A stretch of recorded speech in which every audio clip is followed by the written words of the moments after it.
The courtroom was unusually quiet that morning, except for the faint sobbing of a black man in his late 30s. He sat alone at the defendant's table, hands clenched, eyes swollen from tears. His name was Malik Johnson, and today was supposed to be his sentencing hearing for a crime he swore he didn't commit. Judge Gerald Whitmore, a stern, gray-haired man known for his impatience and rigid rulings, scanned Malik's file with visible disdain.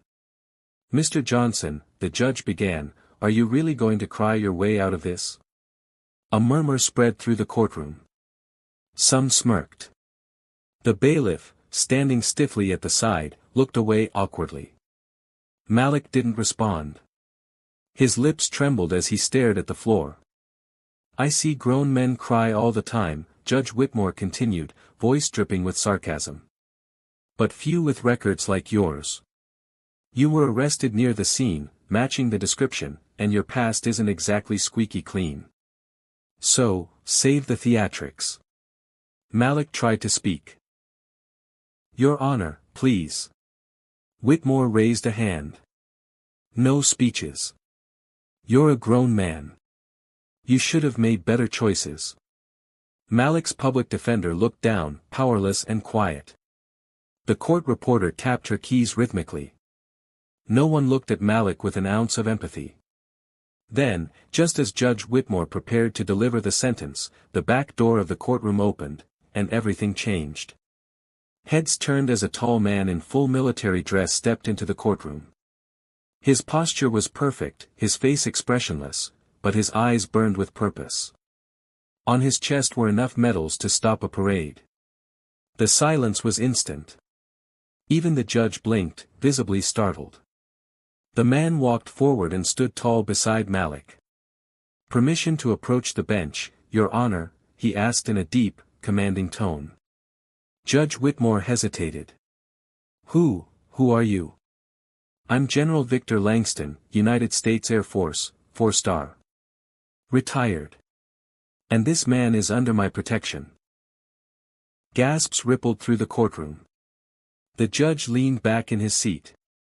"I'm here to present evidence that will exonerate Malik Johnson," Langston said. "Because if you continue this trial without hearing it, I assure you, this court will face consequences you are not prepared for."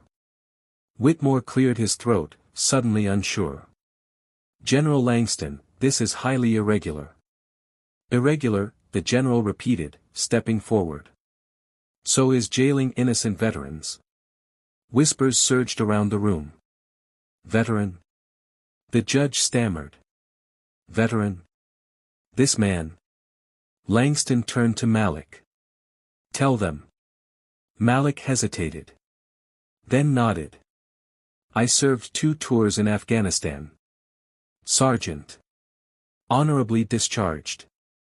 I've got a Purple Heart and 3 commendations." "But he has a record," Whitmore began. Langston cut him off. "Minor charges from a youth spent in foster homes and under constant suspicion. But no convictions since he served his country. And this time, Your Honor, you arrested the wrong man because he fit a description." He held up a file. "The real perpetrator was caught on a gas station camera, 2 blocks away, at the exact same time you claim Malik was fleeing the scene." The public defender's jaw dropped. "I never saw this." "You were never meant to," Langston said, his voice like a blade. "But I had my contacts dig deep. This was a cover-up." Judge Whitmore's hands trembled slightly as he took the file.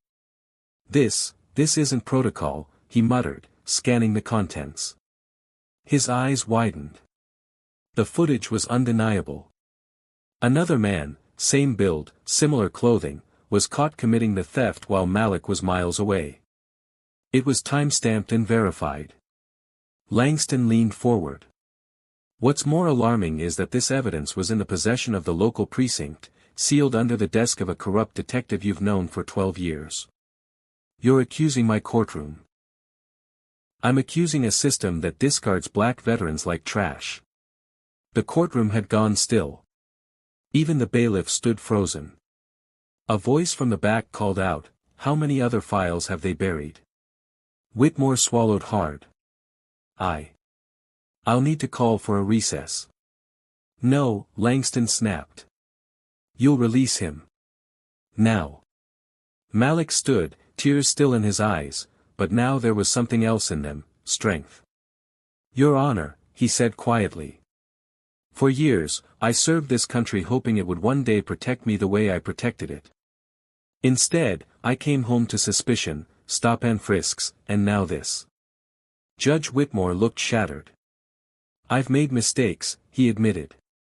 I allowed bias to cloud my judgment. Langston nodded. Then do what's right. Whitmore turned to Malik. Mr. Johnson, I apologize. You are free to go. Your record will be expunged, effective immediately. A roar of applause burst from the gallery. Strangers clapped, some with tears in their eyes.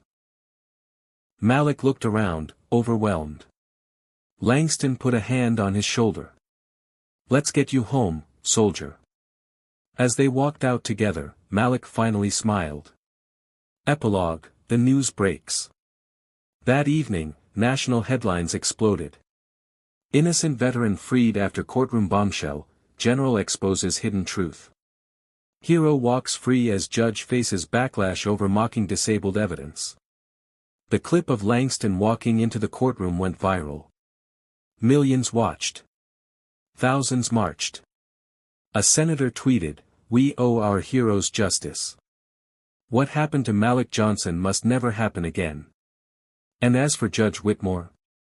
He took early retirement 2 months later, replaced by a woman who once served in the army herself.